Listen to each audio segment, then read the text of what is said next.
మన ఇంట్లో లక్ష్మీదేవి తిరిగితే ఆ విషయం మనకు ఎలా తెలుస్తుంది అని చాలామందికి డౌట్ వస్తూ ఉంటుంది. సందేహం ఏమీ అవసరం లేదు. లక్ష్మీదేవి ఏ ఇంట్లో అయితే ఉంటుందో ఆ ఇంట్లో అప్పుడప్పుడు తిరుగుతూ ఉంటుంది. అందుకే మన పెద్దలు పూర్వం రోజుల్లో అమ్మవారు తిరిగే సమయం అని చెప్పుకునేవారు. కానీ ఈ రోజుల్లో అమ్మవారు తిరుగుతున్నారు అంటే ఎవరూ నమ్మడం లేదు. అసలు అమ్మవారింట్లో తిరుగుతున్నారని గ్రహించే శక్తి కూడా ఎవరికీ ఉండటం లేదు. యోగులకు, సిద్ధపురుషులకు అయితే అమ్మవారు ఏ ఇంట్లో తిరుగుతున్నారో సులభంగా తెలిసిపోతుంది. కానీ సాధారణ మానవులు ఆ విషయాన్ని పసిగట్టలేరు. ఎందుకంటే సాధారణ పురుషులకు లేదా మనుషులకు ఆ జ్ఞానశక్తి ఉండదు.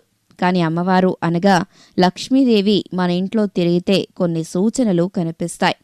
సాధారణ మానవులు ఈ సూచనల ద్వారా వారింట్లో లక్ష్మీదేవి ఉన్నది అని పసిగట్టేయవచ్చు.